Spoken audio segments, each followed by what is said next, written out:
I was just smoking a little, whatever. Alright. Welcome to 99geek.ca presents A Suburban Fantasy, Episode 8, Code Black in Toronto. So, if you're new to this, welcome.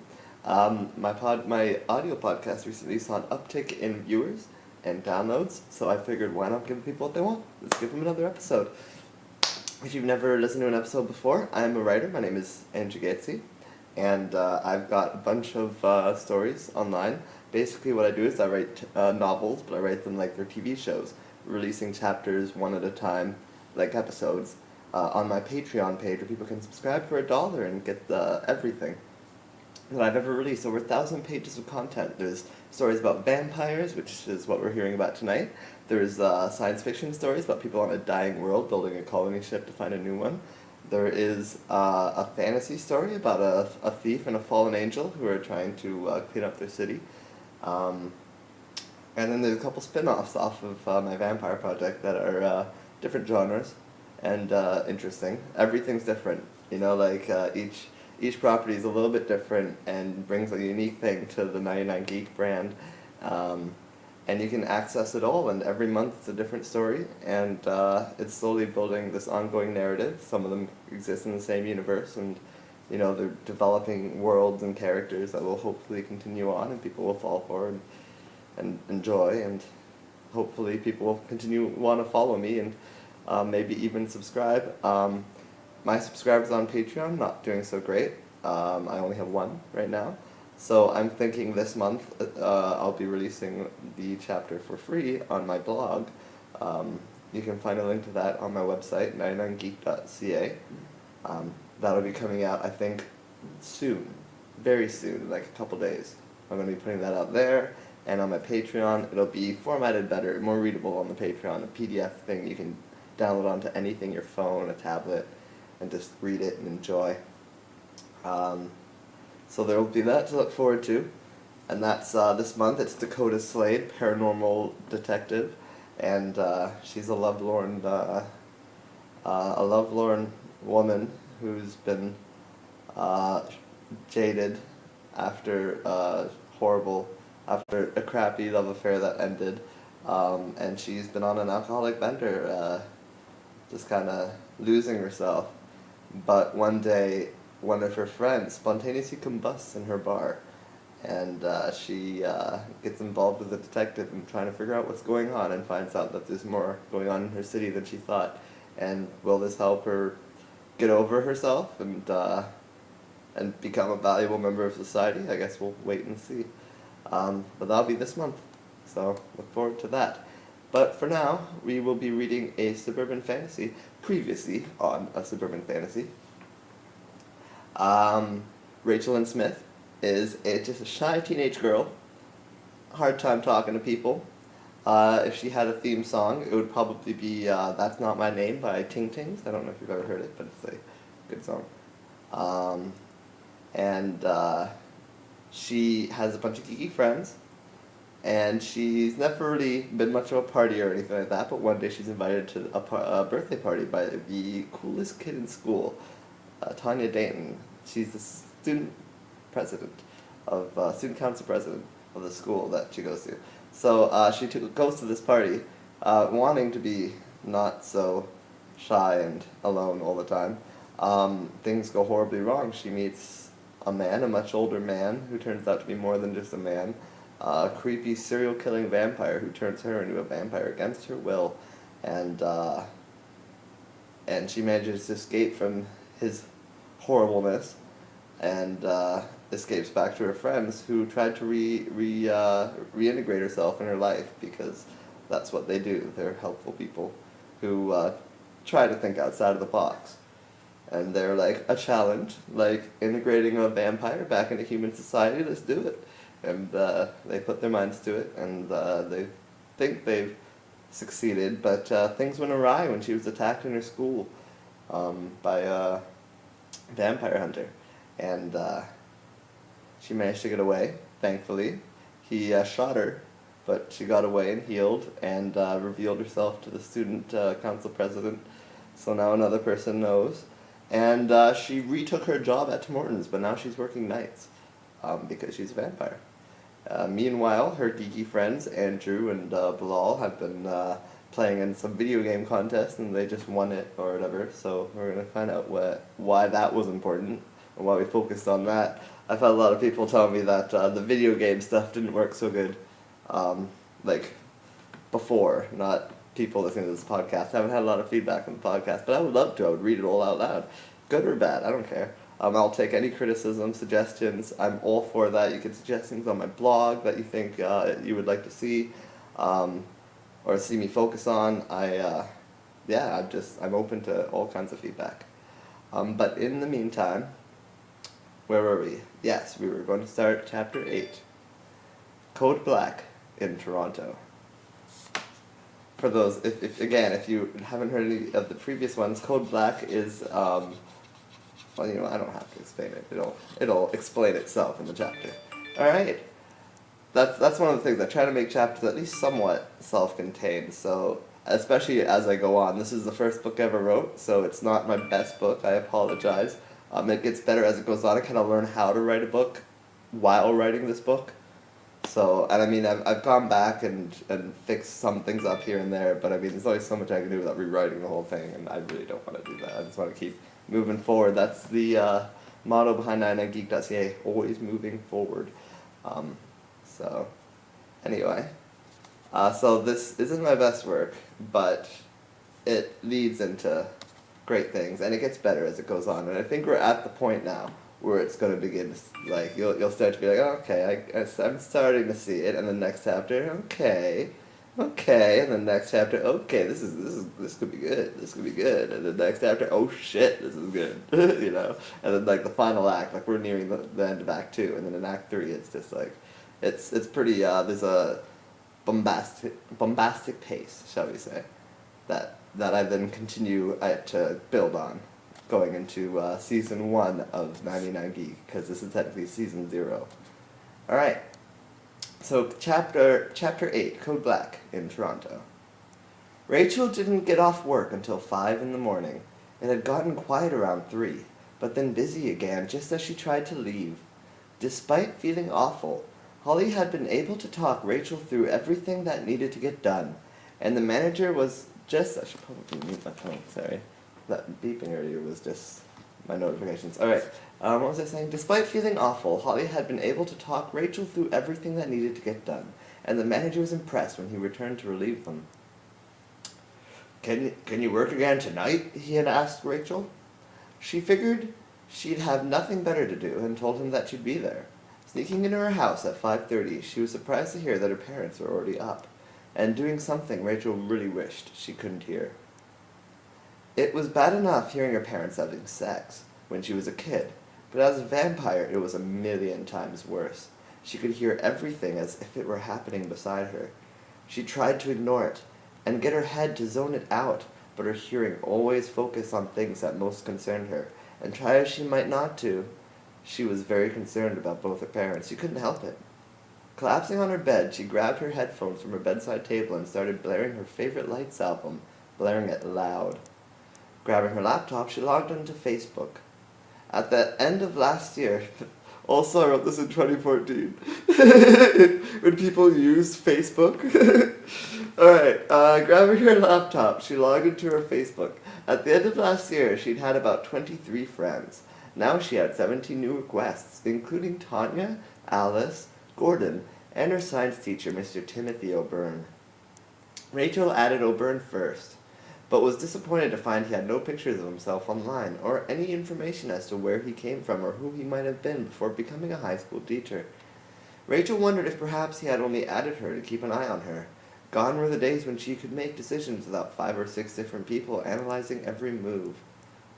Another invite in Rachel's mailbox was from Alice to join a Facebook group called Umbrellas Unite that pushed the use of umbrellas to keep out the sun. The group had close to 300 members. The last friend request she accepted was Tanya's. The student president's Facebook profile had hundreds of messages from people telling her how pretty she looked, or how great she was in yesterday's rehearsal, or how much they wanted to hang with her. No one ever posted messages on Rachel's page. Rachel took note of Tanya's relationship status, single, and started flipping through some of her pictures. Her profile pictures were mostly artistic looks at some of her favorite things, with a few tasteful shots of herself. Switching to pictures Tanya had been tagged in, Rachel found thousands of shots. Shots of Tanya hanging with old numbers of different girls and guys. Yeah, I put girls and guy. Alright, girls and guys. Shots of her making silly faces in the hall, or posing in a bathroom mirror, or grinding with a guy on the dance floor. One shot of her kissing another girl on the cheek brought back memories of the bathroom. Rachel's hand instinctively brushed over the spot on her shoulder where the crossbow bolt had pierced straight through, but it wasn't the pain that Rachel was lingering on. She almost didn't even notice an instant message from Tanya pop up on her Facebook. Tanya Dayton. Oh yes, that's right. All my formatting is messed up, which sucks for anyone who buys this book on Amazon. But once it's fixed, I'll update the Amazon copy as well. Alright.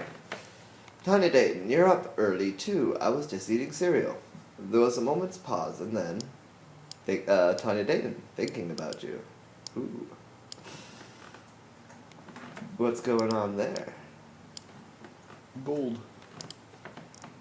Rachel was still thinking about their kiss. It had been such a surprise, and had happened when she had so many other things on her mind, but yet it kind of sorta maybe was the only good memory she could remember having since being turned into a vampire. She couldn't help it. She wanted Tanya to kiss her again. Her hand, clenched as it was against her shoulder, released and slowly moved down to below her waist. She began unbuttoning her jeans, even as her spare hand found a particularly cute picture of Tanya on her Facebook profile and made it full screen. Scene change. Scene change. Scene change. You want some lasagna? The frumpy cafeteria lunch lady asked. Andrew and Bilal were just starting their lunch, and were taking their time going through the checkout as they watched the girls pass in short shorts. Andrew wore light gray jeans under a black Batman shirt, despite it being a bright and insufferably hot day. Andrew refused to wear shorts because he was self-conscious of anyone seeing his hairy legs, his pasty, white, hairy legs. As if the heat wasn't torture enough, it seemed Andrew would also have to endure perhaps a new record for worst lunch ever. That's a lasagna? He asked. Where's the sauce? The lunch lady shrugged. I just threw in some tomatoes, she admitted to him casually. I could see that, Andrew told her, seeing as tomatoes were about the only recognizable ingredient in the dish. But there was still something missing. Where's the cheese? Andrew didn't let the lunch lady discourage him from getting the signature dish, as the only other choice was a salad. Bilal paid with him for the lasagna and went to sit in the cafeteria, only to find it empty.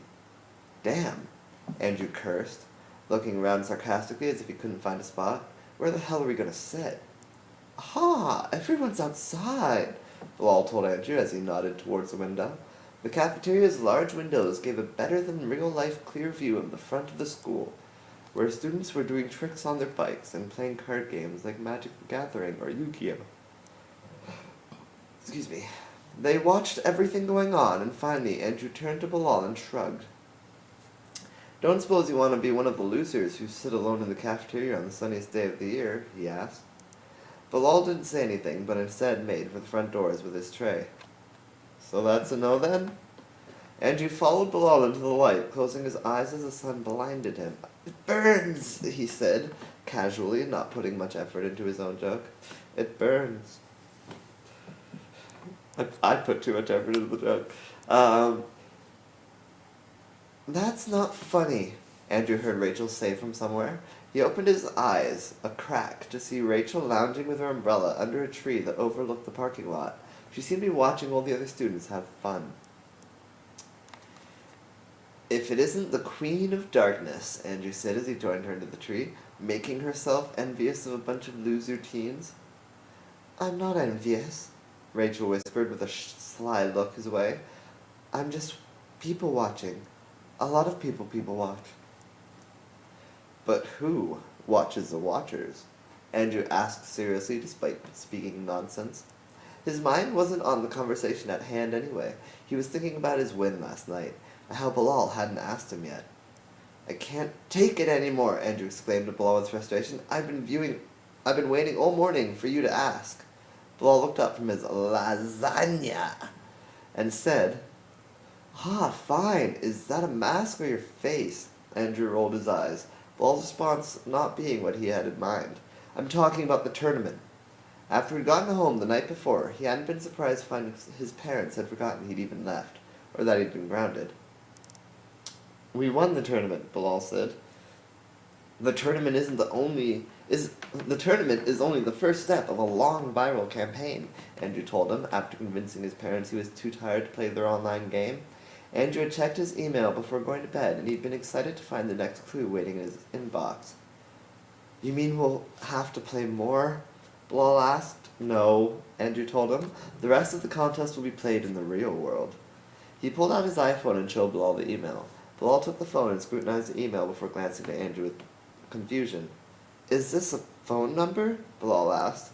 "Yes," Andrew said sarcastically. "It's an 8-digit phone number."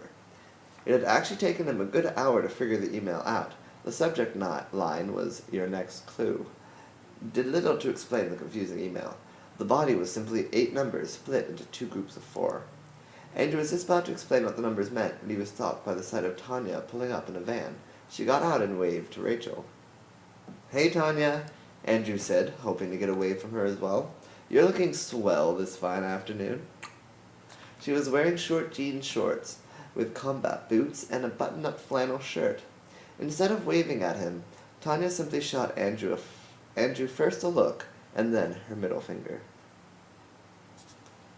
Andrew moaned to himself. "Sometimes I feel like Tanya would rather go out with another girl than me." That was a different kind of moan. Aww. "Sometimes I feel like Tanya would rather go out with another girl than with me." "Don't be ridiculous," Rachel said almost too quickly. Andrew watched her watch Tanya as Tanya climbed onto the hood of her van and stretched out against the windshield. "Hey, umbrella chick," Gordon yelled from a hill not too far away. "Check it." He had brought a large patio umbrella from home and was currently lounging under it with his friends. "Heard it was your idea." Rachel didn't say anything and might have shrugged, but Andrew was too busy watching Tanya to care. The school president picked up her iPhone and texted someone impatiently. She then began buttoning her flannel top. If anyone bothers you," Andrew heard Gordon tell Rachel, you can just let them know you're one of my bitches now." "Aha, I'm pretty sure you meant that as a compliment," Bilal told Rachel quickly before she could take offense. "It's like you're under the protection of his posse now." "Oh, good," Rachel said ironically. Andrew imagined she was trying to figure out how it was possible that bitch could be a compliment. "Guys," Andrew interrupted them, "Tanya just took off her shirt. Could you keep it down?" He was trying with full concentration to capture the image of her in his mind. Tanya appeared to be sunbathing with nothing but her bra on, decorated with yellow polka dots that made it look more like a bikini top. She also pulled sunglasses from out of her hair and placed them over her eyes. Andrew didn't think there was anything in the world that could pull his eyes away from her. "Hey," Holly said, joining them in the shade. "You mind if I eat my lunch with you guys?" Andrew's head turned so fast he gave himself whiplash. "Well, totally," he said with excitement. "You do mind?" Rachel shook her head, finally looking away from Tanya's van herself. "You're always welcome," she said with a reassuring smile. "How's it going?" "Much better," Holly told Rachel with what seemed like a difficult smile. Both their voices are exactly the same. Holly was wearing her hair in a sloppy bun and wore a big sweater over her jeans. She sat down with them in the shade, and Andrew noticed Bilal quickly throw Rachel a dirty look she didn't even notice. "You working tonight?" Rachel asked Holly casually. "I've got the day off," Holly told her, though she'd asked to eat lunch with them. Andrew didn't... I just scrolled and lost my place. Andrew didn't see that Holly was actually carrying any food with her. Instead, she pulled a smoke from her pocket and lit it. "Aha, ha, ha, ha, ha, ha," Bilal said, finally deciding he couldn't keep quiet any longer. "It's against school rules to smoke on the grounds." Holly did a dramatic look across the parking lot. You think anyone here cares whether or not I'm smoking? She asked. They're too busy enjoying the sun to give a crap. How's about letting this one go? Bilal didn't want to just let it go. But Rachel shot him a look that could kill, and he kept his mouth shut, until he saw someone coming through the front doors. Ian! Bilal called with a wave. Andrew turned and watched Ian shield his eyes with his hand as he walked through the doors with his backpack slung over his shoulder. He smiled to Bilal and gave Rachel a wave, but didn't approach them. Yet again, Andrew didn't get any kind of greeting. Instead, Ian joined Tanya by her van. Andrew inched down the hill and casually tried to listen in on the conversation. If we're going to do this, Ian told her, his voice cracking a bit. If we're going to do this, his voice cracking a bit as he seemed to be trying to remain calm, I'm going to need you to put your shirt back on. Tanya peered down at Ian over her sunglasses. You're late, she replied. I was just waiting for you to pick your balls off the floor. She nodded to his backpack. You got your favorite pillow in there? Ian shifted his weight, among other things, he admitted with a blush. He nodded to her van. What's with the ride? You jacket from a family of 5? Tanya smiled and set off the hood. That's the spirit, she said, slipping her arms back into her sleeves. It's all right to strike out sometimes, man. She punched him playfully in the shoulder and said, You gotta defend your pride. Ian went around to the passenger side and disappeared from view as Tanya opened her door. Turning suddenly, she slipped Andrew the middle finger one final time, before getting in and driving away. Andrew wasn't sure how she had seen him hiding behind the lamppost, but that wasn't the question he had in mind when he rejoined the group under their tree. Where do you think they're heading off to together? He asked the group. Rachel shrugged.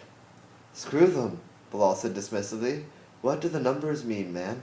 It was only then Andrew remembered the viral campaign and the email. Right, he said. The clue. It's a location. I Google mapped the numbers and got a spot in Toronto. He pulled up Google Maps on his iPhone and showed them the spot. Can you street view it? Holly asked, peering in on their conversation. I said, but then I didn't change the voice at all. Andrew hit Street View and his phone showed a picture of an abandoned-looking warehouse. The windows were all boarded up and the doors were rusted shut. And what's your interest with this place? Holly asked curiously. Andrew raised a finger as he pulled up the details on the photo. This street hasn't been updated in a year, he told them with a raised eyebrow. A lot can happen in a year. Bilal crossed his arms and frowned. Aha, don't tell me you want to go there tonight, he moaned. We have to, Andrew told Bilal, before one of the other finalists get there. It was sent to the top 8 teams in each region. And of course our region is Toronto, Bilal said angrily. Well, it wouldn't be Oakville, population 270K. I'm with Bilal, Rachel said quietly, but loud enough for both boys to turn to her. Toronto is dangerous. Andrew was tired of people being afraid. He wasn't afraid to walk the streets of any city at night. Just because of what happened to you, he said at Rachel before he could keep his mouth shut. She shot him a look, but it was too late. What happened to you? Holly asked with concern. Rachel turned to her and her mouth moved, but nothing came out. Finally she muttered, I was robbed. Holly shook her head. Shitty luck, she admitted. Water break, do, water break.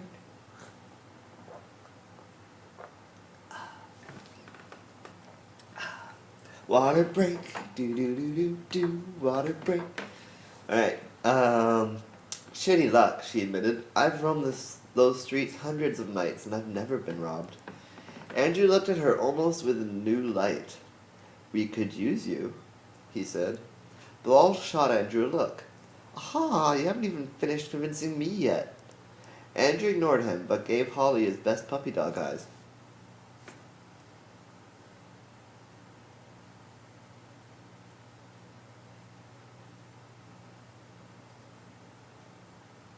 I don't know if that worked. I was giving the camera puppy dog eyes. I give my audio listeners 30 seconds of very uncomfortable silence. Alright, cool. So where was I? Puppy dog eyes. Holly rolled her eyes and took a drag from her smoke. Honestly, I'd love to. I don't think I should spend Tonight at my apartment, she admitted solemnly. With what seemed like a moment's thought, she added, or any other night. So you'll come? Andrew asked. Totes. Great, said Rachel as the bell rang. So everyone will be out on secret adventures tonight, but me, because I have to work. Aha! I haven't even said yes, Bilal said in anger as they got up. And if she's going, I can tell you with complete certainty that I will not. Hey guys, Alice said, approaching them from the courts. What are you all doing in the shade? I burn easily, Rachel lied. Or was that told the truth? Andrew wasn't sure. Speaking of burning easily, Andrew said, you look like a cherry. It was true. Alice's skin was deeper red than he'd ever seen it, and it looked painful. Oh no, Alice said with a whimper as she touched her face. I only played tennis for like 5 minutes. She ran off suddenly to locations unknown. So Bilal, Andrew said casually, about going to Toronto after school. He slung his backpack over his shoulder as they started off for class. Oh, you're not going to be able to convince me this time, Bilal told Andrew confidently. Scene change, scene change, scene change. As soon as Tanya got on the highway, Ian pulled out one of his seemingly many electronic devices and started playing some game to himself. Are you going to keep doing that the whole way down? Tanya asked him. He looked up from the screen and shrugged at her. My PSP is 6 hours of battery, and I can use the time to play through this adventure game. Skipping school might have been the best thing that ever happened to Nathan Drake. Oh no, Tanya said, shaking her finger. Don't go turning this triple geeky on me. She knew they were traveling to Detroit to try and help protect Rachel, but Tanya really wanted it to feel more like an adventure. Ian was being no fun. Won't you get sick of trying to read that screen when we're going this fast? She asked with honest interest. I may throw up a lot, admitted Ian with pride, but I don't get sick from playing video games. What if I did this? She asked, weaving back and forth on the road. The roads were fairly quiet, and she was able to sway back and forth between 2 lanes, jerking awkwardly and causing Ian to shift all over his seat. Despite being tossed around, he seemed to be trying defiantly to remain calm. Suddenly, Tanya felt something funny turn in her stomach, and her smile turned sharply into a frown. Scene change. Maybe you're pregnant, Ian suggested loudly from the side of the road as he watched Tanya throw up in a bush. Let me just remove some of these things. Alright. Maybe you're pregnant, Ian suggested loudly from the side of the road as he watched Tanya throw up into a bush. She straightened from the bush and wiped her mouth on her sleeve. Climbing up from the gutter, she pulled a little Listerine bottle from under the dash and swigged with it, spitting it onto the dirt. You think that university friend of yours would make a fit father? He asked. Or was it hippie guitar-playing Scott? Not that it's any of your concern, she told him, wiping her hands with a wet nap, but I'm on the pill. She shot him a look that dared him to say anything more. That must be a relief, he said coyly, trying to keep the peace. She circled the van as Ian's phone went off for the 5th time. It's my mom, he yelled to her. She likes to call me after every period. Jeez, Tanya said across the vehicle at Ian. What age do you think they'll finally cut the cord? Maybe I don't want them to, Ian mumbled as he climbed in. Tanya climbed in beside him and said, You must really care about Rachel to come out here with me. Ian nodded. He would do anything for her. I love her, he told Tanya in confidence.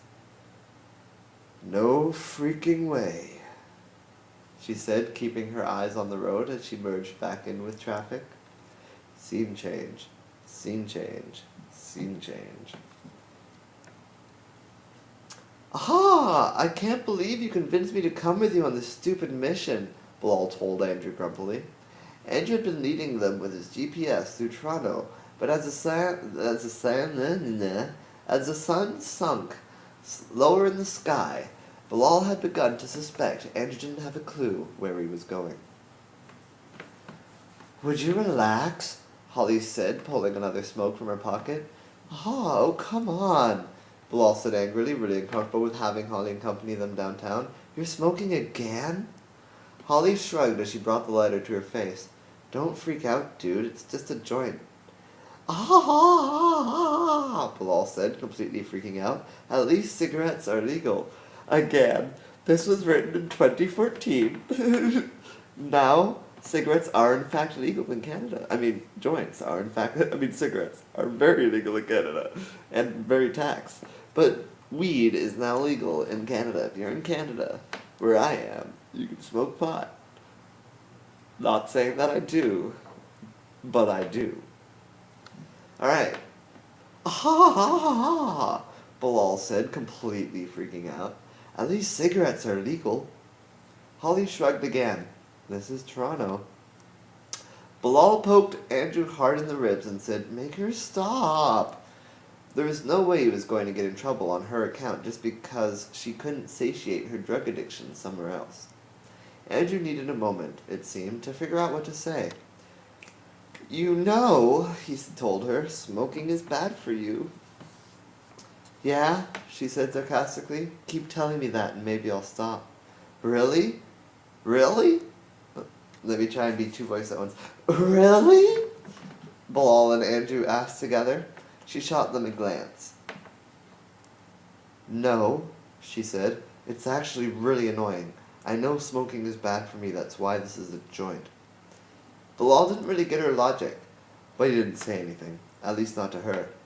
Are we going the right way? He asked Andrew. Upon leaving Union Station, they put the CN Tower, once one of the tallest towers in the world. Now it's been surpassed, I believe, by the one, is it Saudi Arabia?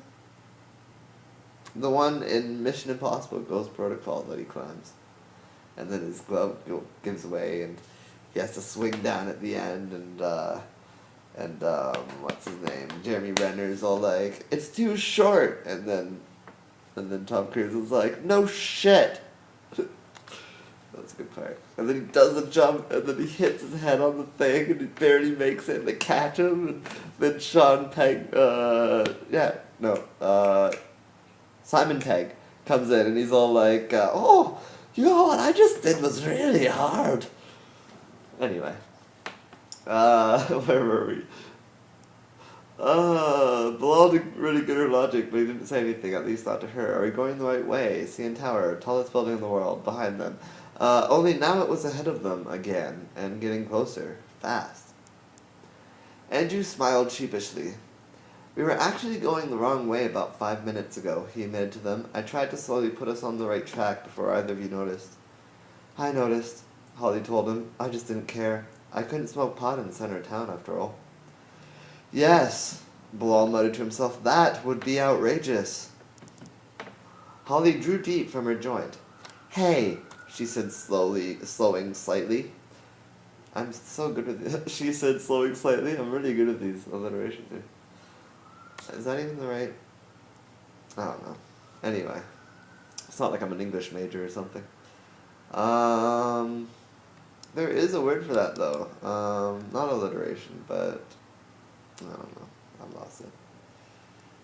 Where was I? The place where there was all those S's. Yes. That actually worked. You want some of this? She offered the joint to them. Maybe less hostile, like, you want some of this? She offered the joint to them. Aha! Don't tempt me! Bilal exclaimed. You know I can't handle peer pressure. Actually, I didn't, she said, throwing Andrew a glance. It's true, Andrew said. He once bet on the Maple Leafs to win the Stanley Cup. You didn't, Holly exclaimed with a gasp.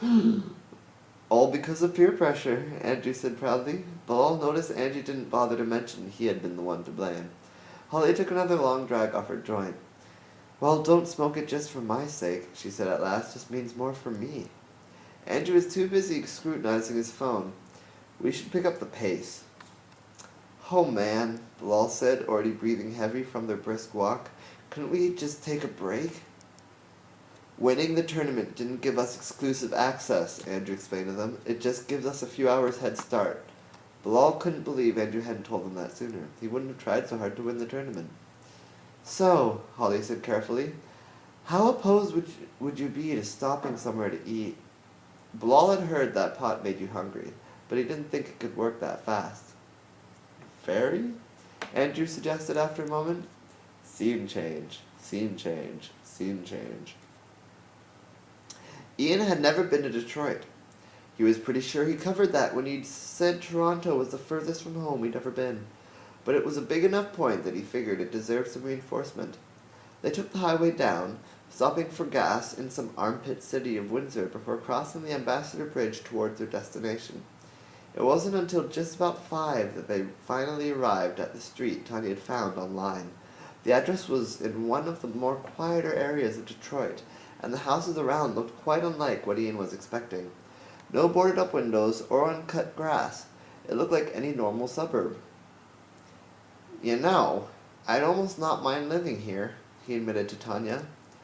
Don't jinx it, she told him distractedly. Take a look at that house. She nodded to a house that was exactly what Ian had been expecting. It looked like no one had lived there for years. Half of the windows were boarded up. There was graffiti up and down the walls, and toilet paper hung from every tree. Every neighborhood has its black sheep, he said, studying the house. There was a metal fence surrounding the property, and it acted like a magical wall, keeping all the weeds and rats and garbage from infesting the clean, well-kept lawns on either side. He studied the house a little closer and read the number. 8372, he said to himself. Have you ever seen house numbers go that high? Ew, Tanya said, slouching in her front seat. I think that house is our address. Oh, God, Ian said. He did not want to go in there.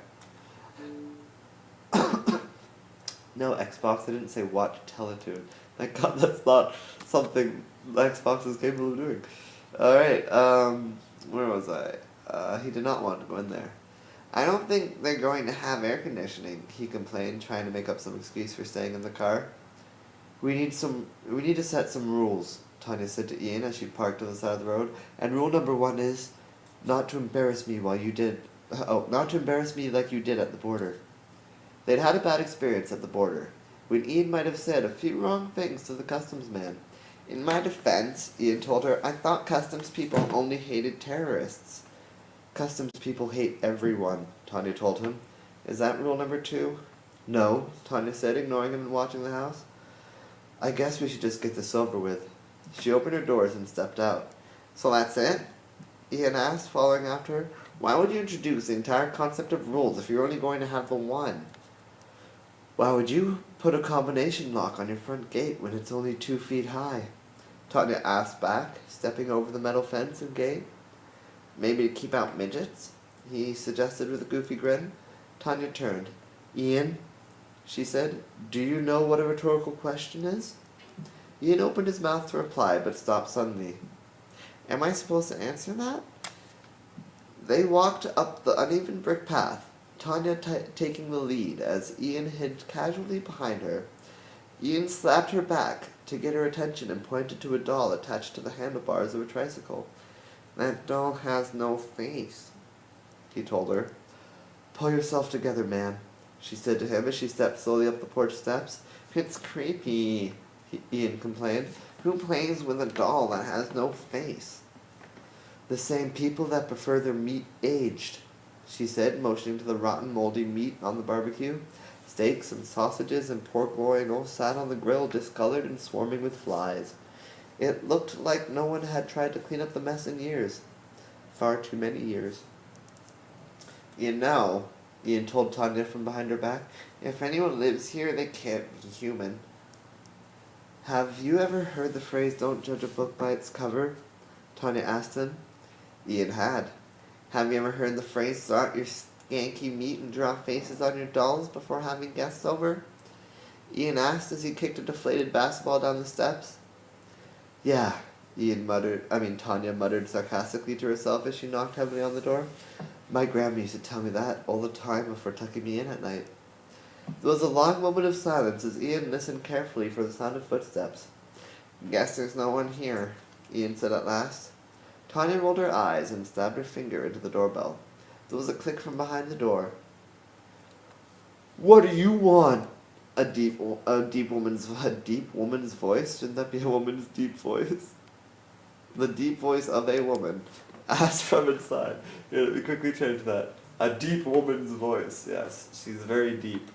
if you ask a question, man. So, thank you, places. Deep voiced woman.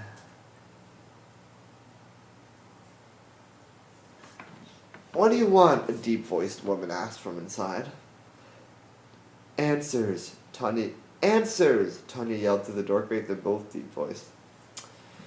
Well, I don't have any of those, the woman yelled, but I do have a gun.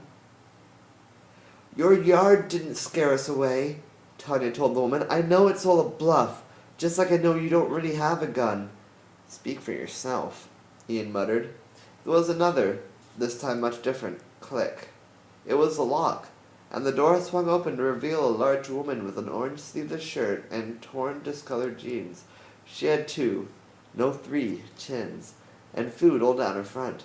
In one hand she had a strong grasp on a long and very real hunting rifle. Pardon me, I've got the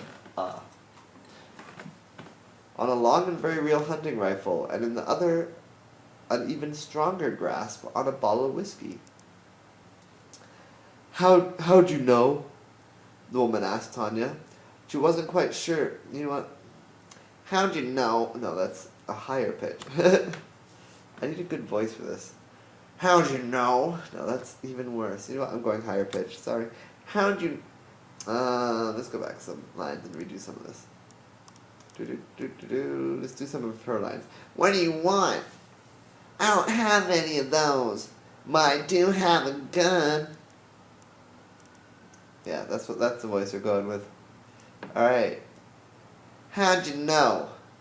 The woman asked Tanya. About what? Oh, the yard. Because Tanya said, you didn't scare us away, Tanya told the woman. I know it's all a bluff, just like I know you don't really have a gun. She pulls open the door. How'd you know? The woman asked Tanya. Ian wasn't quite sure what the woman was referring to. Tanya had been wrong about the gun. I know the difference between negligence and intimidation, Tanya told the woman, but we can't just be intimidated away. We're here to ask you questions about your daughter. I don't have a daughter, the woman said quickly, before taking a strong swig of her drink. See, Tanya said, turning to Ian. Told you we're in the right place. The woman frowned at Tanya and spent almost a minute studying the two of them. Mrs. Carlyle? Tanya asked. Ain't heard no one call me that in years, the woman said, dropping her gun on the floor. Ian flinched back in fear, worried the gun might go off on impact. It didn't. The woman didn't show the least concern, but she cleared the doorway and said, You two had best come inside. Scene change. Scene change. Scene change. You know what I don't get? Holly asked. Drug tests, Bilal suggested. Andrew noticed him getting more and more impatient with her constant changes in topic. Since smoking the joint, Holly had done nothing but talk as they walked Spadina Avenue down towards Harborfront. Money, Holly corrected him as they passed under the gardener. Andrew made a turn and they followed him into a poorer district where all the buildings looked abandoned. That wasn't completely true. At least 2 were probably grow-ops, and the rest likely housed any number of smelly homeless people. It probably didn't help property value when the whole street was in the shadow of a tall expressway. Aha! Are you sure this tournament was for the new James Bond movie? Bilal asked, nervously looking around the bad neighborhood. Did you check the email? Make sure this hasn't all been for some Johnny Bondage's new smut film? He has a point, Holly told Andrew. This place looks worse than the playground I lost my virginity in. Bilal shot Andrew a look. Aha! Why did we leave her in the car? He asked quietly. Because we don't have a car? Andrew whispered back. Look, he said to both of them. We all saw the Google Street View. Let's just get to that building, and if it's nothing, we can turn right back and get something to eat. Holly nodded her approval at Andrew's suggestion, while Bilal just rolled his eyes. Andrew continued to lead them past a number of barrel fires. Barrel fires. And Holly stopped to watch one, staring deeply into the cackling fire until Andrew grabbed her hand. You know, I was being serious about that money thing, Holly said as if nothing had happened.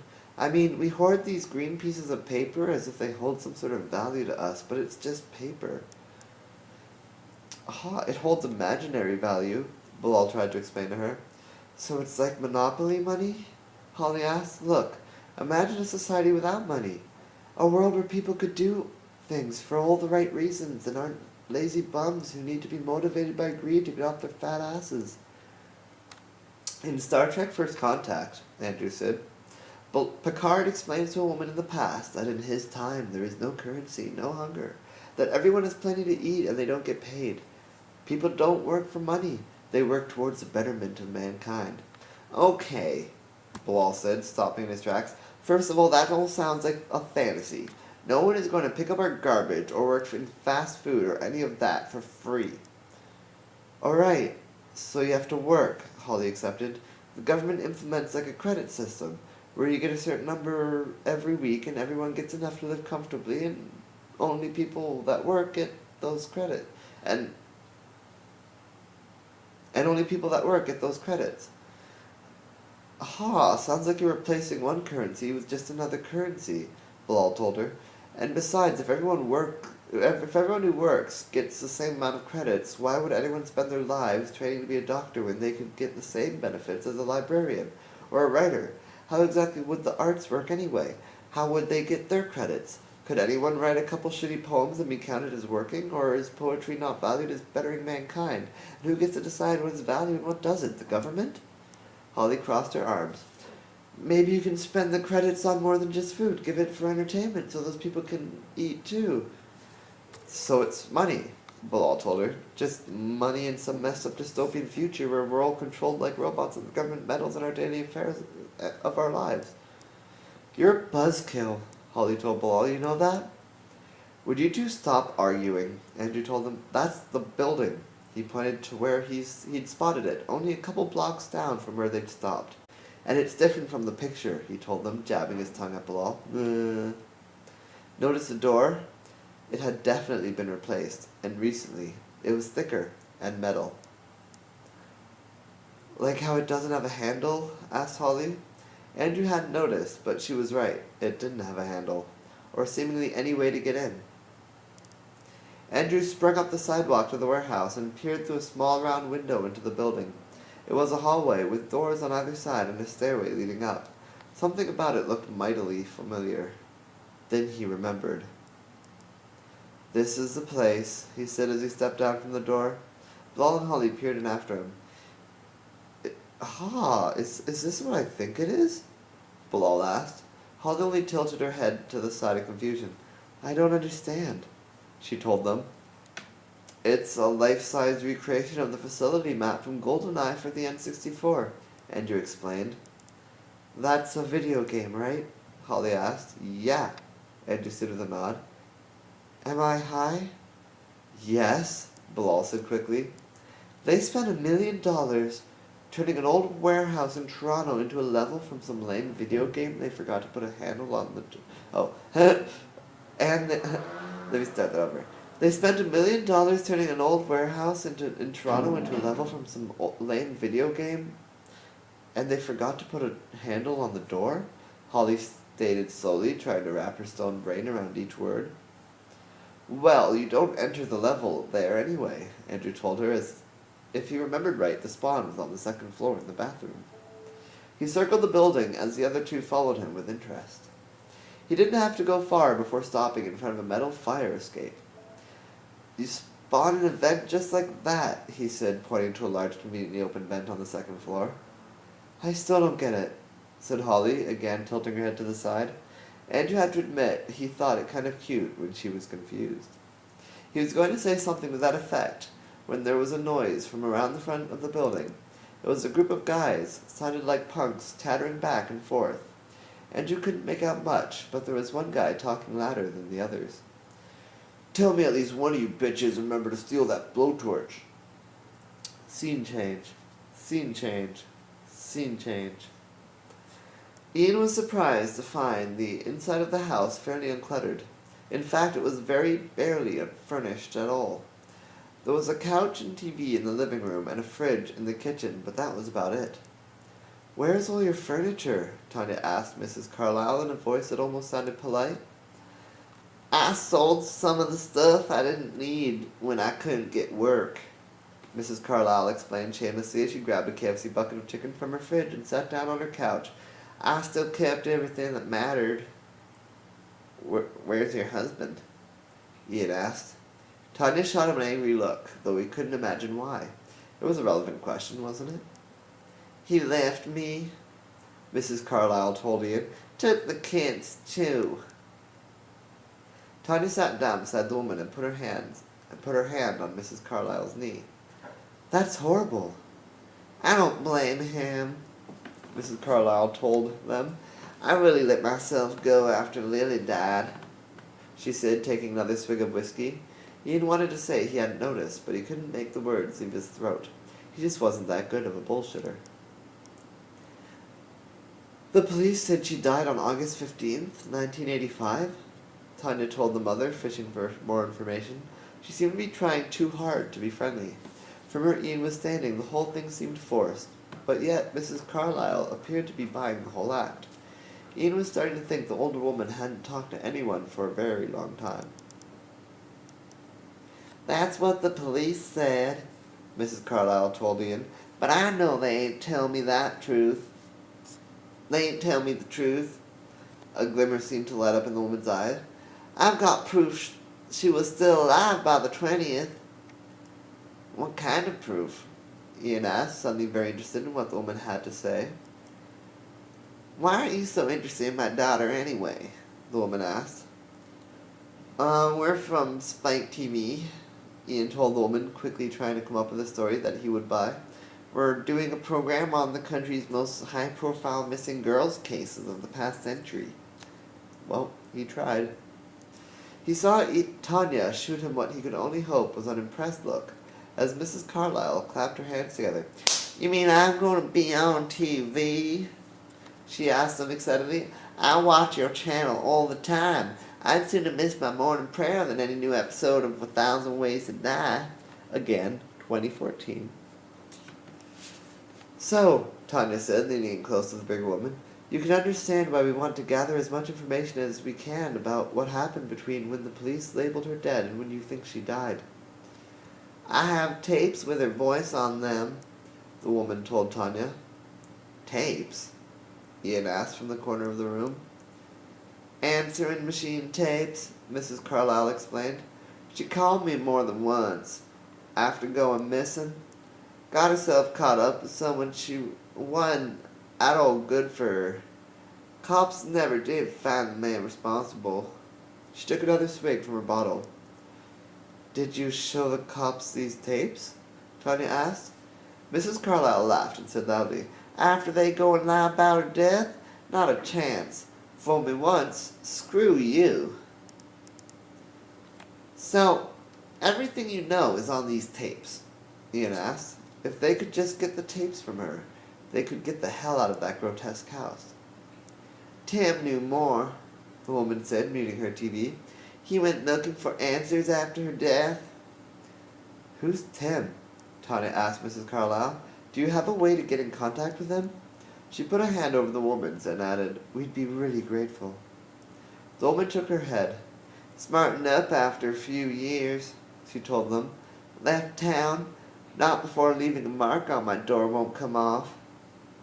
Ian threw a glance at what she might be referring to and had to look closer. What is this? He asked, looking even closer at the red thumbprint on the top right corner of the door frame. It was placed over a rather ordinarily drawn square. It doesn't come off? He asked her. She shook her head. Can you believe that's his blood? You explain that one to me. Bleed on my door and then disappear forever? I tried OxyClean, calm it, even hydrochloric acid. Ian gave the frame another look. He didn't know much about cleaning, but he knew a thing or two about acids and had to wonder what could be so permanent that it couldn't be removed with HCl. And why did it involve Tim's blood? And who was Tim? Ian was going to ask all those questions and more, but Tanya beat him to the punch. Can we take those answering machine tapes with us? She asked. Oh no, the woman said, getting up. Those tapes stay with me. She nodded, and then again. Those tapes are all I got. Ian raised a hand from the corner, and both Tanya and Mrs. Carlyle turned to look. It took a second for Ian to remember he wasn't still in school, and he lowered his hand. Do you have a tape player? He asked. Scene change. Scene change. Scene change. Andrew knew they were in a bit of trouble, but still he couldn't help but feel butterflies flitter through his stomach when Holly grabbed his hand. We should go, Holly urged quietly in his ear. Andrew wasn't quite ready to give up. Give me one reason we can't stay, he insisted. Does the word blowtorch bring back any memories? Blall asked in a furious whisper, huddling him close with them. They were still around the side of the building, hidden by the shadows of the night, and watching as the new arrivals started setting up to tear down the front doors. Andrew considered telling the new arrivals about the real entrance, and hoping the group would let them leave in one piece. But Andrew still wanted to win the tournament. Could anyone blame him? Yes? Look, he reasoned to his two friends, if we leave now, they'll see us. We're safe as long as we stay here. Andrew threw a glance at the open vent on the second floor. Or if we go through there, he suggested. So you can be already inside when they break in? Holly said. I'm sure that will go over well. Don't worry about me, Andrew said, pulling his hand away from her. All my life, I've been rushing into trouble, and things have always just worked themselves out. Blah. All my life, I've been rushing into trouble, and things have always just worked themselves out so far. Holly grabbed his hand back. Things have worked themselves out in your life, maybe, but not everyone has your good graces. She started fidgeting with his fingers as she avoided his eyes. Why didn't life work itself out when my dad decided to leave with my drugged-up mom? At 5 years old, I had to learn to cook or starve. When I was 7, I took up a paper route so that my mother could have $50 extra worth of heroin a week. That was all me learning to survive. I did those things. They didn't just work out. I'm sorry, Andrew said, pretty sure his mouth was hanging wide. I don't want your pity, Holly told him. I just mean to say I know what happens when things turn bad. Trust me, you don't want it to happen to you. Her brown eyes shimmered, and Andrew couldn't help but draw her into a hug. There was a call from surprisingly close to them that made the three of them drop silently like silent rocks. Where's the kid? Asked the leader of the group, stepping away from the front door. Where's the kid?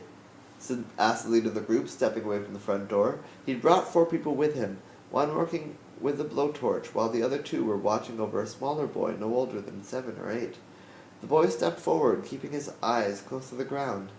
The boy was short, with short brown hair and a boyish figure. What? He asked the leader impatiently. I showed you the place. And it better be the right place, the punk leader said, circling the boy, intimidating him. The leader was a man in his early 20s, wearing an open button-up shirt that swayed in the wind over his tighter undershirt. You promised us a big payday, the leader said, shoving the boy, who swatted away his hand. You'll get your prize. Oh, I'm doing this voice wrong.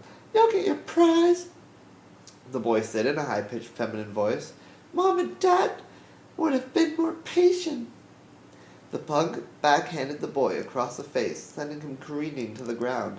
They're dead, he said angrily to the boy. They're not coming back. How many times must I tell you not to talk about them again? Ever. We're with the Sunfires now. The boy looked up in horror from the spot on the ground, tears welling in his eyes, but the boy dared not cry. Leave the boy alone, Andrew said, coming out of the shadows before either Holly or Bilal could stop him. The punk looked at Andrew first, then the boy at his feet. The guy had a buzz cut and blue eyes under a scar that crossed his left eyebrow. You talking about my sister? He asked. Andrew looked at the boy in surprise. That boy's a chick? Yeah, the punk said. That chick's my sister. Who the hell are you? The punk pulled a switchblade from his pocket and extended it as he pointed it at Andrew. Andrew's heart jumped 10 feet at the gleam of the blade. Just Andrew, he said with much less confidence. What the hell you doing here? He asked, and then changed his question. Anyone else here with you? Yeah, said Holly, stepping into the light of a street lamp with Bilal. Bilal seemed to be surprised to find himself in the light, didn't seem to want to be there anymore. No? He suggested a little too late. Here's an idea, the pug said, grabbing the blowtorch from a woman with ripped jeans and dreadlocks. How about you clear the area or I melt your faces off? Well, that's not fair, Andrew said. He had a problem doing what other people told him to do. After all, what gave this thug the right to tell him what to do? His knife? Actually, Holly said, pulling Andrew aside, they're letting us live? I think that's perfectly fair. Let's go, Andrew. She shot him a look, but he ignored it. It's not fair, he told the thug. We were here first. You're the team that beat us? The young girl asked with a frown. Were you the sniper? Andrew asked the girl. He remembered how good that sniper had been. The rest of her team had sucked, and yet she still almost beat them. The girl nodded, but the head punk threw her a glance. Shut up, Tina, he told her angrily. Looking up, the man pointed his knife at Andrew and sneered. You know where the prize is?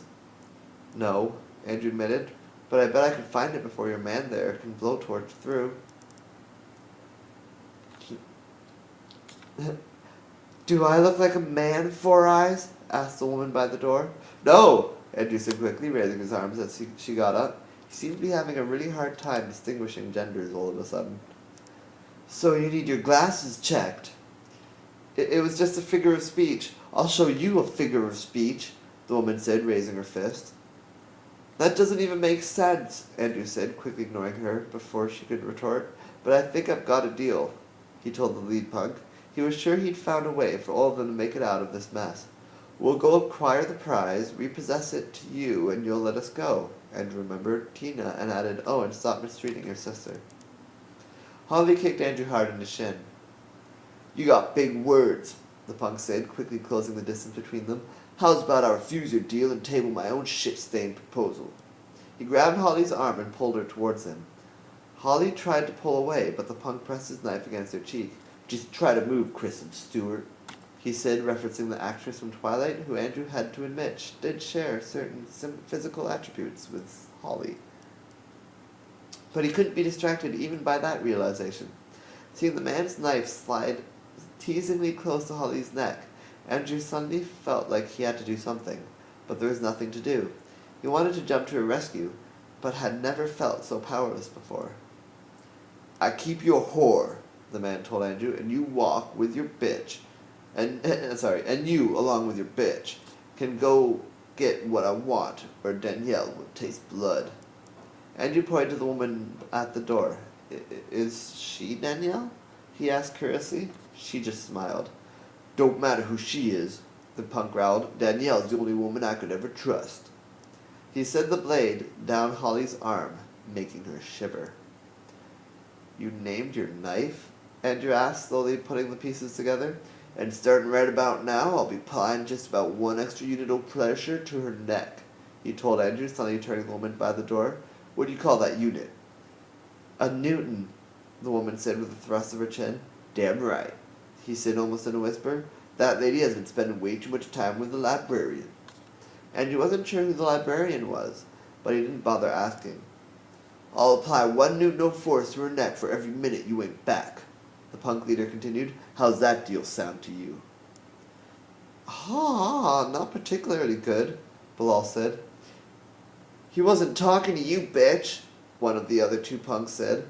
Until then, they had stayed mostly in the background, sniggering at times and whispering to one another.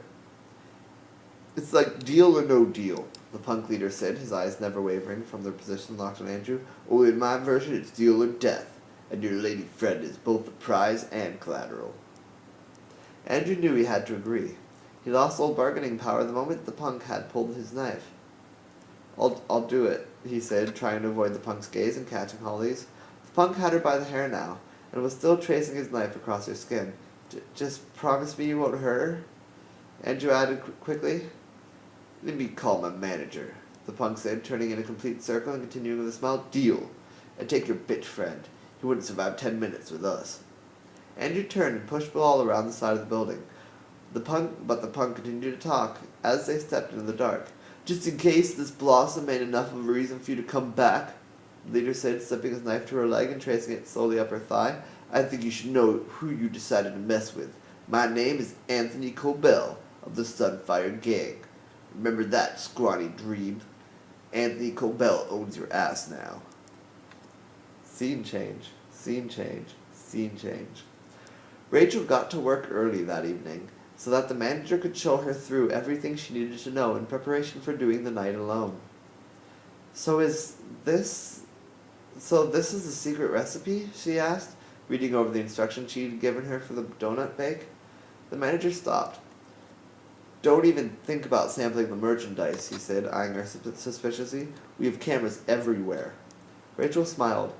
You don't need to worry about that, she told him. Their shop didn't exactly sell too much that appealed to vampires. If you need the mop, the manager told her before leaving, it's in the closet. He'd been nervous and over-explained everything. Rachel had used the mop closet plenty of times. It was the only closet that was accessible from both the lobby and the kitchen, and stepping inside was like stepping through the wardrobe into Narnia, only a Narnia populated with caffeine-addicted psychopaths. Sausage McMuffin, an Asian customer said, while Rachel's mind was wandering a couple hours in. I'm sorry? Rachel asked. She heard what he'd said, of course, but she was having a hard time believing. First of all, we're not Mickey D's, she told him, closing a register and leaning against the counter. And second of all, it's been like 12 hours since we last served breakfast. You're a little late. Again, this is 2014, before we had all-night breakfast. Thank God I don't work at Tim Hortons anymore. Oh my God, that was hell. I couldn't even imagine all-night breakfast when I wrote this chapter. Couldn't even fathom that being possible. And second of all, it's been 12 hours since we last served breakfast, so you're a little late. Wait, the man said, eyes squinting in thought as he peered out the nearest window at the sky. So it isn't Thursday yet? Unfortunately, she told him, she wouldn't be getting off work until Thursday. He shook his head, pulling his pink tie away from his collar and dropping it to the floor. He shook his head, pulling his pink tie away from his collar and dropping it to the floor beside him. Undoing the top button of his shirt, the sweaty Asian leaned against the counter and exhaled deeply into his hands.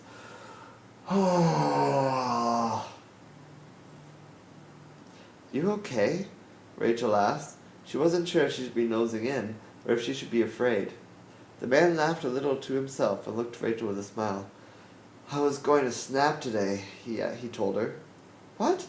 Rachel asked, leaning across from him. I've been feeling worse for weeks now. Work had just gotten so... He tried to think of a word, but Rachel supposed nothing came to his mind. You know? He asked her. I've been thinking about it for a while, but waking up half an hour ago was... I was ready to just quit. I don't mean with a letter of 2 weeks' notice I was going to destroy my life all because of a bad morning. Shit, Rachel said. She felt sort of bad for him. After all, she'd been close to snapping before herself, letting her dark emotions get the best of her. Wanting to change the topic, she asked, You want a bagel or something? For free? He asked. She frowned at him. No, she told him. That would be stealing. The man shrugged and made for the door. You can't bring me down. He turned around before adding, I've still got 12 hours. But what are you going to do about work tomorrow? She asked him, moderately curious. He was the most interesting thing going on in the store right now. He just shrugged. Who cares? He said with a smile. I still have 12 hours. Rachel gave a short laugh and asked, What could possibly happen within 12 hours that could keep you from snapping tomorrow morning? Anything, he said as he set out the door. Any damn thing at all. Rachel couldn't help but smile to herself and focused her attention on the music blaring from her iPhone as she returned to cleaning her coffee pots. She wasn't allowed to carry her cell phone while she worked, but now with her awesome vampire hearing, she could have her music playing all the way from her bag and still hear it as if it were blaring in her ear. She was so distracted by the soundtrack to Rent that she didn't pay any attention when she heard the door open. She had to pay attention, however, to the chime of a coffee maker as she finished brewing a new pot. Grabbing a pen, she lifted the pot to draw on the expiry time, and it was then that she noticed a familiar smell and finally looked up. It was only just in time to see Steve's sword swinging with every ounce of his formidable strength at her neck. Rachel raised the coffee pot defensively to her face and stepped back as the sword sailed through the pot, shattering it and spilling the coffee all over the counter and floor. Rachel continued backing up until her back was pressed against the bagel rack. Steve jumped onto the counter and smiled down at her. "This time I will get my revenge," he said as if trying to convince himself. He had a cast on one arm, the one Rachel broke, and some kind of metal tank strapped to his back. "Not this again," Rachel blurted as Steve jabbed at her with his sword. "Would you let it go?" she continued. "The definition of insanity is when someone does the same thing more than once and expects a different result." "Then maybe I should show you something new," Steve said, pulling a taser gun from his belt and shooting her square in the chest. Suddenly, every muscle in Rachel's body was clenching in pain as 20,000 volts ripped their way through her veins like a train through her cat flap.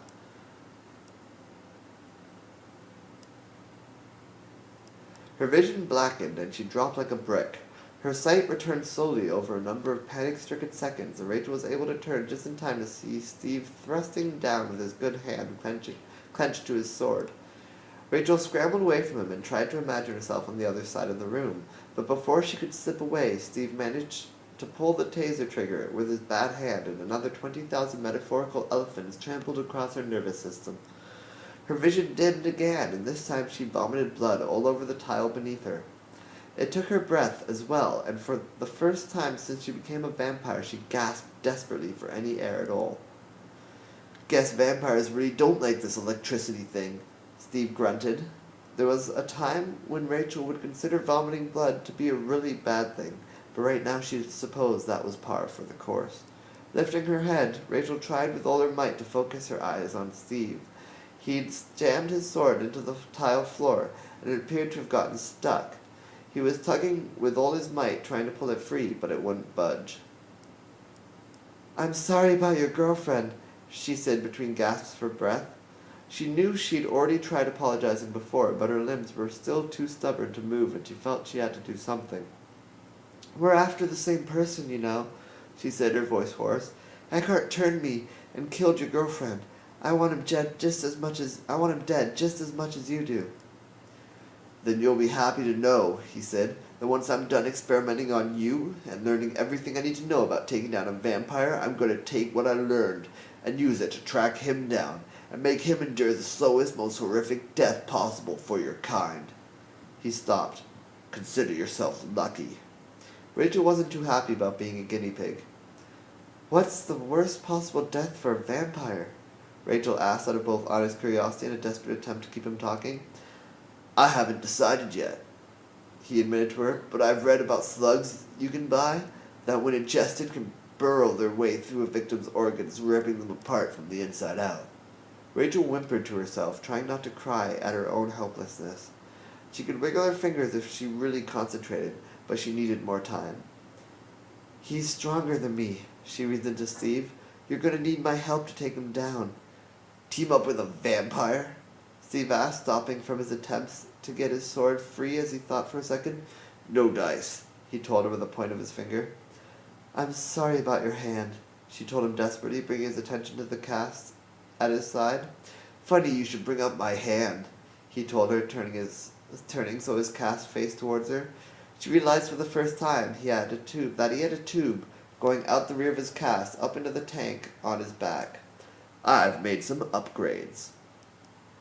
Flames shot out of his cast, licking the heels of Rachel's boots. Pulling her arm in front of her with all her might, she dragged herself behind the nearest table, dropping it over to cover her from the flames.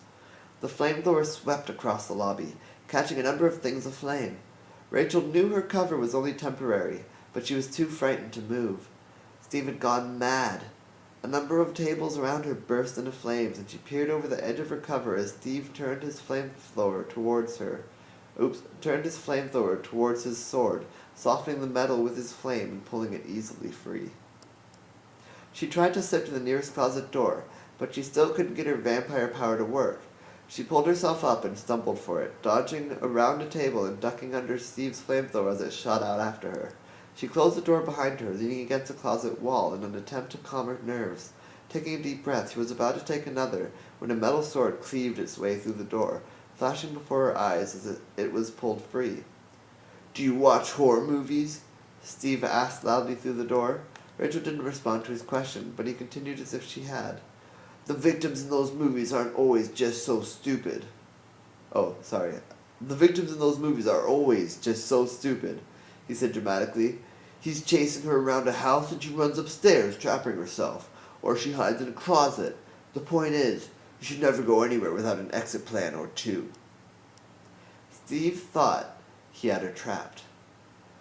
"I can wait here as long as it takes," he said, trying to peer through the hole his sword had made in the door.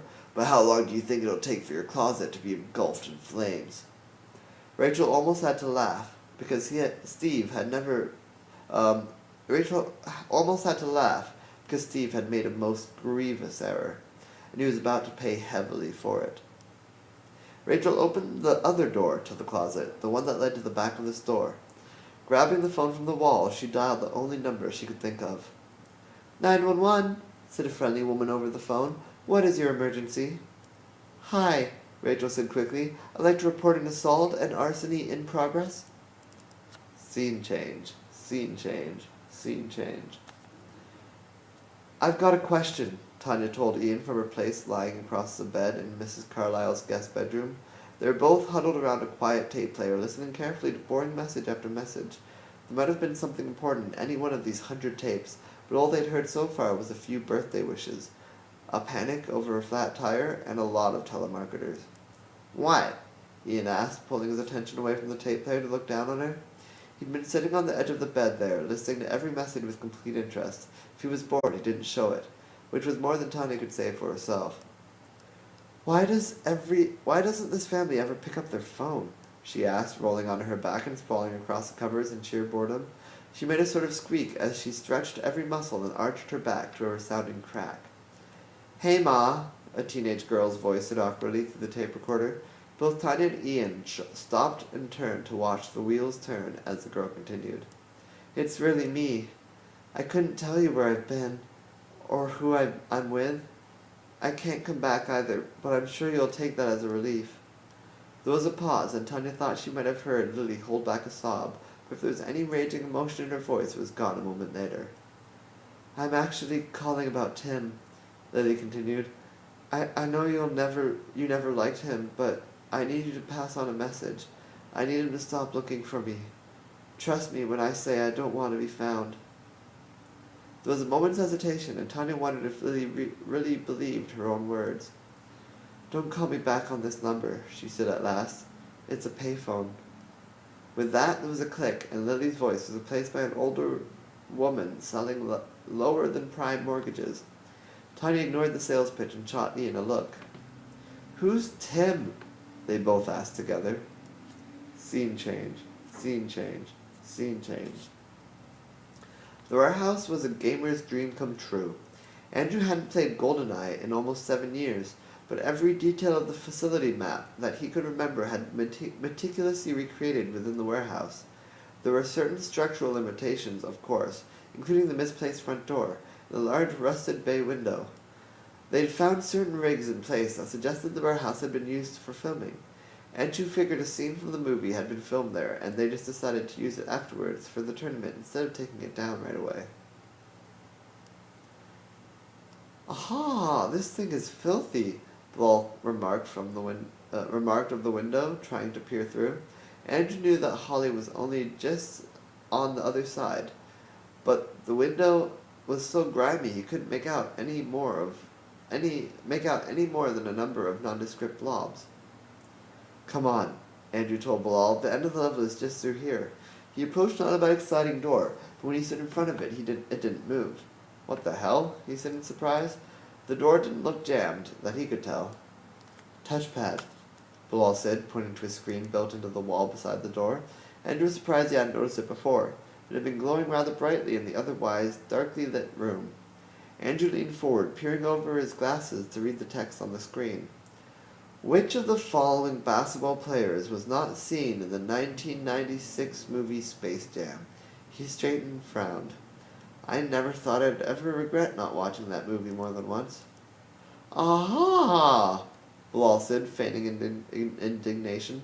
I've seen that movie more times than you've seen the Power Rangers movie. Oh, really? Andrew said, finding Bilal's claim to be hard to believe. He crossed his arms. You've seen Space Jam more than 46 times. Ha! Test me, Bilal said. Read me the choices. Larry Bird, Carl Malone, Charles Barkley, or Sean Bradley. Bilal shook his head. Too easy, he said. Carl Malone. Andrew hit B on the touchscreen and the door opened. That doesn't prove anything, he told Bilal. If the question had been which original Power Rangers weren't in the feature film, I would have known the answer. Bilal ignored him and asked, Is that a computer? Pointing through the open doorway. Ooh, where? Andrew asked back, stepping into the empty stone hallway leading to a simple monitor and keyboard on an otherwise uncluttered metal desk. Andrew jogged across the hallway and examined the screen. What does it say? What does it say? Bilal asked from still a ways behind him. Andrew typed something in before responding. It wants a phone number, he told Bilal. Let me guess, Bilal said. You gave it yours? The Doctor Who ringtone went off on Andrew's phone, and he pulled it from his pocket. He was getting a call from an unknown number.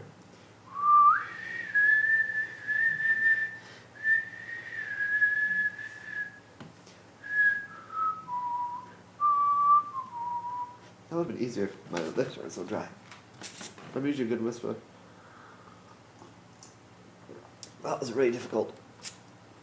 I've been talking for so long. This is a long chapter. I told you, these chapters get better. This is at least better. Alright, sorry, I forgot to do the water break. Do, water break. I just drank some water. The Doctor Who ringtone went off on Andrew's phone, and he pulled it from his pocket. He was getting a call from an unknown number. Aha! Don't answer it, Bilal said quickly, finally joining Andrew at the desk. Andrew answered the phone. What did it say? Bilal asked after Andrew listened to the voice for a couple seconds and hung up. It was a pre-recorded voice, Andrew told Bilal, unsure what to make of what he had just heard. It just said 007. What does that mean? Bilal asked. Tell me that makes some kind of sense to you.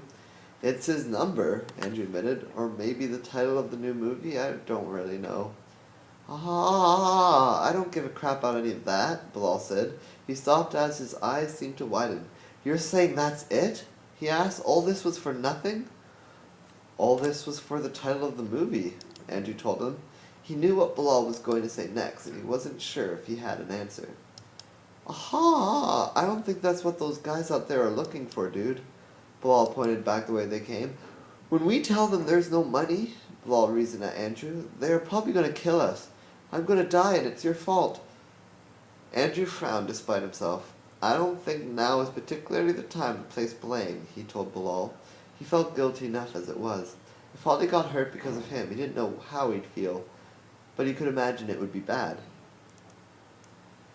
Now might be my last time to place blame, Bilal complained, and that's your fault too. What do you want me to do? Andrew asked. Text Rachel? Bilal's eyes lit up. Yes, he said loudly. Why haven't you done that already? Alright, Andrew said. You didn't need to yell. Andrew pulled out his phone and threw her a text. That needs to be bold. All texts are bold, so that they don't look like normal. There we are. Andrew Grezzy. Code Black in Toronto, he texted her. There, Andrew said, grinning to Bilal. Now we have a plan we can work with. We'll just wait it out till she shows up.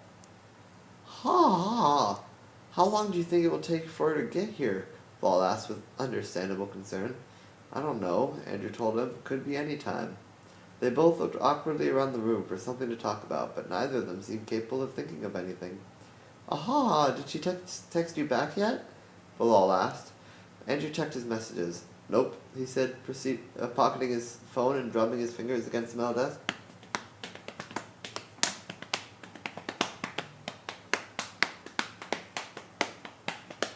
So what would the answer be to your question?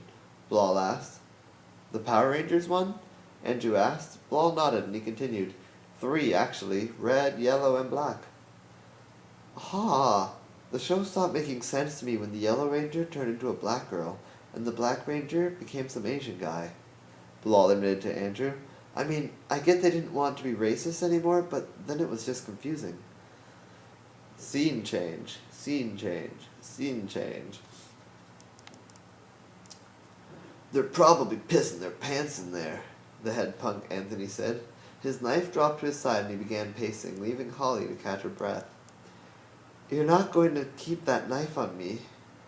Holly asked with relief. She'd been pretending to flirt with Anthony to play strong, but inside she was freaking out. She knew what guys like this were capable of, and she specifically tried to keep away from them. Nah, Anthony said with a shrug. My arm was getting tired.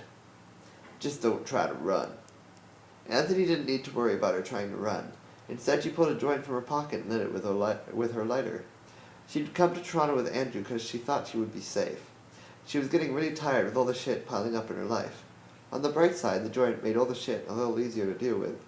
She inhaled deep as Anthony turned around in surprise. What the hell are you doing? He asked Holly. What does it look like I'm doing? Holly asked him coldly. The joint was also steadying her trembling fingers. Give me that, he told her, waving his knife in the air to make a point. Holly was feeling overwhelmed and unsafe. The joint had become like her very own safety blanket. No, she told him. Anthony would have to pry the joint from her cold, dead fingers. Then she considered a different approach that might be less likely to provoke him to anger. You can have some, though, if you promise to give it back. Anthony took the joint from her outstretched hand and pulled deeply from it. Exhaling slowly, he cracked a half-smile and waved over the woman by the door. Where did you say you're from? He asked Holly. Oakville, she said, taking the joint back and hitting it. Oakville! Ha ha ha ha ha ha, Anthony said with a laugh. And here I was thinking nothing ever happened in Oakville. Turn out them bitches are growing some pretty dope pot. Try some of this shit, Brianna. The woman took the joint from Holly's hands and tasted it. I had a dealer once carried a strand like this, she told them. Graduated from med school and became a surgeon. Left the city and I never saw him again. Land of opportunity, Anthony said as Brianna passed him the joint. Anyone can make it big. I mean, sure, only the top 1% do. But doesn't it feel great to know you have a 1% chance of being happy? He laughed to himself and handed the joint to Holly. The rest of us live here in Toronto and deal with all the monsters. The punk woman, Brianna, sat down on the steps and sighed to herself. Those geeks are taking their sweet-ass time, she complained. How is it no guy from Oakville is any good at getting stuff done? How much more you got a blowtorch on that thing? Anthony asked Brianna, nodding to the door behind her. Brianna shrugged. I was about there, she told him. You want me to get back to it? You want me to get back at it? Anthony nodded. Tell me once it's finished, he said. I want to be the one to kick it in. Scene change. Scene change. Scene change. Also, water break. Water break. Yum. Aha! They're almost through, Bilal told Andrew, though he didn't need to say anything. Andrew could see it all for himself. We're going to have to fight them ourselves, Andrew said definitively. Bilal laughed. Ha ha ha ha. Oh. I'm serious, he explained. We know the layout. We can use the element of surprise to our advantage. He looked around the lobby and found a wooden plank. Picking it up, he felt its weight in his hands. This'll work. It was dark, and he also considered trying to blind one of them with his iPhone. What am I going to do? Bilal asked, cower in a corner and cry to myself. Or, said Andrew, beckoning Bilal to follow him, you could hide in the back room here and jump out when they least expect it. There was a dull thud from the front of the building, and Andrew heard Anthony's voice exclaim, Yes! That felt so badass! Anthony continued as Andrew quietly tiptoed his way back to the front of the lobby. Keeping in the shadows, he stood behind a pillar and waited quietly with his wooden plank at the ready. Are you going in? Andrew heard Holly's voice from outside. He was happy to hear she was all right and still able to talk. Hell no! I'm baked as shit. It's dark in there, Anthony's voice said, getting quieter as he backed away from the door. You go. One of the two thugs had that had been laughing at Andrew earlier stepped into the lobby of the warehouse. The punk pulled a knife of his own and took a number of steps into the darkness. The only light shone in from the now open door. Andrew knew this would be his best chance to inflict some pain while the punk was still getting adjusted to the dark. Coming out from around the pillar, Andrew brought the board down towards the side of the punk's head. At least he was aiming for the punk's head. "Hey," the thug said as the wood bounced off his shoulder. "Give me that." He grabbed Andrew's board with his free hand and tried to take it away. "No," Andrew said, pulling the board as hard as he could.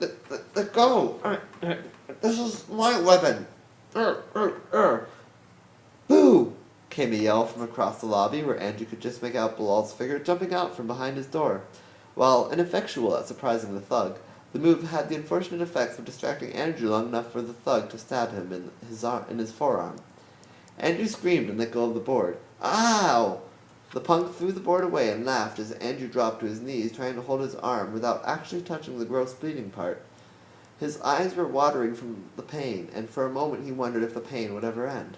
Then his arm went numb, a welcome, though not necessarily good, change. Bilal must have gained some modicum of courage at seeing his friend getting stabbed, as he made a heroic yell, "Ah!" and charged the punk head-on. Catching the bigger man by surprise, Andrew could only struggle and fail to get to his feet as Bilal tackled the man through the bay window, landing on their stomachs against shards of glass and the pavement outside. Andrew watched from inside as Anthony looked down on both of them. "If I'd known that window was so easy to break," he told them, "I wouldn't have spent so long trying to blow towards the door." Feeling courage of his own, Andrew gritted his teeth and pulled on the knife as hard as he could. The pain was so great. Andrew screamed again, and still the knife only came out halfway. "Damn it!" "What was that?" Anthony said with a little trepidation as Andrew pulled the knife the rest of the way out and forced himself to his feet. Don't worry, Holly," he said as he stumbled to the edge of the window, his legs shaky. He held the knife tightly in his good hand as he held his other arm favorably against his shirt. "I've come to save you." "Whoa there, cowboy," Anthony said, stretching his arms wide. "Where's my money?" "There's no money," Andrew said, pointing his knife towards the woman holding the blowtorch. "Let us go, or I hurt your crew." "Let the knife go, or I hurt you," Anthony said, pulling a pistol from behind him. "Holy crap," Andrew said in surprise, raising his hands above his head. "If you had a gun the whole time, what the hell is with all the knives? You never pull a gun on an unarmed man, Holmes." Andrew dropped the knife. "So what are you going to do with us?" he asked. Anthony shrugged. "You're coming home with me," he told Andrew, "for dinner." Are we the dinner?" Bilal asked as he was pulled up by the man he had tackled through the window. Anthony just grinned and ignored him. "You want me to cauterize the wound?" Brianna asked Andrew, brandishing her blowtorch in his direction. Andrew took a couple fearful steps away from her. "It's only a flesh wound," he lied. Holly stopped to throw Andrew a look as she passed him, but Brianna stopped as well and insisted Holly go first. I stayed to save you," Andrew told Holly, keeping up with her. "Great," Holly said unconvincingly. "Did you call the police while you were inside there?" she asked. Andrew hadn't thought of that. "Crap," he said out loud. Anthony laughed from in front of them. "Don't try and call him now, either. I don't want to take your rich person phone, but I will break it if I have to." "Wait," said Holly with a hint of annoyance. "So you'll threaten to kill me with a knife, but you won't take his phone?" "I can understand a man's connection to his phone," Anthony said with a shrug. "I think you're just being a sexist prick," Brianna said to Anthony, passing him to take the lead. Anthony looked like he wanted to say something, but nothing must have come to mind as he just continued in silence. "You okay?" Andrew asked at Bilal. "You okay?" Andrew asked Bilal. Blood was dripping down his friend's brow from a cut just above his eye. Bilal shot him a look and muttered loudly, "This is all your fault." He was right. Scene change. Scene change. Scene change. "Thank you for all your help," Tanya said, stepping on the porch and turning to take a long piece of paper from Mrs. Carlyle. "This is a list of some of her friends," Mrs. Carlyle told Tanya. "I hope you best of luck on your documentary." "Thank you," Ian said, passing the woman in the doorway to join Tanya outside. "The camera crews will be coming to conduct interviews soon." "Drive safe," Mrs. Carlyle said with a smile, closing the door. Tanya watched Ian look up at the night sky and frowned. "It's dark already," he told Tanya. "You said we'd get home in time for school tomorrow." "We'll make it back in time," Tanya promised him. "I didn't bring enough money for us to stay in a motel." There was a flurry of motion as they stepped off the front porch, and suddenly Ian was on the ground. Tanya turned to face their dark assailant, but the man in black suddenly grabbed her by the throat with a gloved fist. "What was your business in the Carlyles?" the man asked with a deep electric voice through a black ski mask. He was also wearing some sort of voice scrambler that covered his jaw and made him look a little like Darth Vader. Tanya tried to speak but couldn't breathe in his grasp. That didn't stop him from asking more questions. "What is your connection with this family?" he asked. "What brought you to Detroit when your license plates are from Oakville, Ontario?" "Let go of her!" Ian yelled, getting up and grabbing the man by the shoulder. The man used his free hand to grab Ian's thumb, rip it free from his shoulder, and then break it at the joint. Ian screamed, and the man threw Ian across the yard. He then began dragging Tanya across a neglected path to her van. Her knee bashed on a tricycle handle, and the pain sliced angrily up her leg. "Did Timothy send you?" the man asked, causing Tanya to forget the pain for a moment. Who was this Timothy? And who did this person dressed as a ninja think she was? Tanya still couldn't speak, but she reached out and grabbed the man's voice box. Pulling it off, she grabbed his mask with her other hand and pulled it away. The light from the nearby lamppost illuminated his flowing blonde hair and smooth curves. Tanya's assailant was really a woman. And she had fangs. "You shouldn't have done that," she said with a growl. "You shouldn't have done that," she said with a growl. Leaning forward, the woman caressed Tanya's neck with her lips. Then she bit her. "She ain't my fiancée!" Steve yelled as the police pulled him into the cruiser. "She's a vampire! Arrest her, you idiots! Handcuff her before she kills you all!" Rachel watched the car pull away from her seat on the back of an ambulance. The flashing red and blue Rachel watched as the car pulled away. Rachel watched the car pull away from her seat on the back of an ambulance. Flashing red and blue lights acted like a strobe against the glow of the flames. Firefighters were attempting to put out the fires engulfing the coffee shop, but it was a mostly futile effort. "It's always been bad when a geek snaps like that," the detective said to Rachel, taking a puff from his cigarette and blowing it out. They're all cute and shit, doing their Comic-Cons and LARP thingies." Rachel didn't say anything, but shrugged silently, and continued to watch the lights over the departing cruiser fade. What? Watch the lights over the... Okay, right. Rachel didn't say anything, but shrugged silently and continued to watch the lights over the Rachel didn't say anything, but shrugged silently and continued to watch the lights over the departing cruiser fade into the horizon. People gotta learn it's the quiet ones you have to watch out for," he said, patting her on the shoulder and walking off. Rachel wondered if he was trying to imply anything, but was distracted by the vibration in her pants, reminding her that she had an unread text message. Andrew Grezzi, Code Black, in Toronto. No one at the crime scene noticed the half-Asian teenager disappear from the back of the ambulance, nor did anyone see the sword go missing from the evidence pile. They were all too busy watching the roof cave in. And that's the end of the chapter. That was a long chapter, wasn't it? I told you, things started happening eventually. They didn't happen very much in the beginning. In the beginning it was like The Gifted, where it was all talk and not a lot of things happening. But now things are happening, and it's crazy. So that was A Suburban Fantasy. The next chapter will be coming either next week or maybe in a couple weeks. Chapter 9, Code Black in Detroit, is the name of that chapter. So it's a direct continuation of this chapter. It's like a part 2. So that was pretty cool. I hope you enjoyed this chapter. I hope it was intense enough for you. I hope there's enough action and stuff. My name was Andrew Getzi. You can look me up.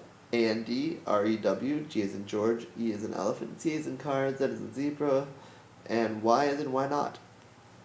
That's how you spell my name. You look it up on Amazon, you find my books.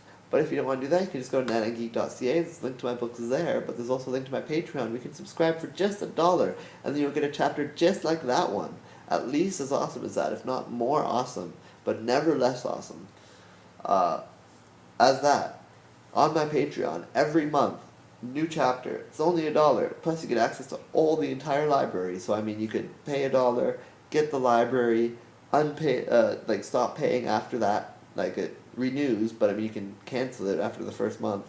And then, I just get $1, and then you get all that shit.